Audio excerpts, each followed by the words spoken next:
यदि आपको डायबिटीज नहीं है, आपका ब्लड शुगर नॉर्मल निकलता है और फास्टिंग शुगर नॉर्मल निकलता है, लेकिन इसके बावजूद यदि आप खाना स्किप करते हैं या आप मीठा छोड़ देते हैं या ऐसे ही कुछ, या एक खाने और दूसरे खाने के बीच में जो दिन का अंतिम खाना है, अगले दिन का जो पहला खाना है, उसके बीच में यदि आप काफ़ी अंतर रखते हैं, ये सब होने के बाद यदि आपको शरीर में कंपन शुरू होता है, किसी भी अंग में कंपन शुरू होता है, या हाथों या पैरों में, या आपको डिजीनेस महसूस होता है, या आपको एंजाइटी फील होती है, या इसी तरह का आंखों में थोड़ा सा धुंधलापन दिखाई पड़ता है, इसी तरह की कुछ और भी चीज़ें आ सकती हैं।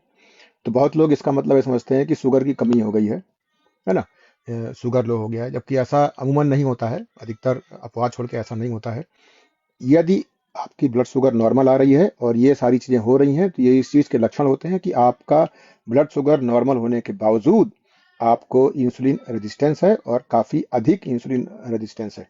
तो ये सारा कुछ आपका शुगर की सप्लाई की आवश्यकता आपको नहीं होती है, लेकिन चूंकि इंसुलिन रेजिस्टेंस होता है, इसलिए जो आपकी कोशिकाएं होती हैं उन तक शुगर नहीं पहुंच पाती है। तो इसका जो राक्षस है वो इंसुलिन रेजिस्टेंस होता है, ना कि आपका लो लो शुगर होना। तो आपको इंसुलिन रेजिस्टेंस को ठीक करना चाहिए। धन्यवाद।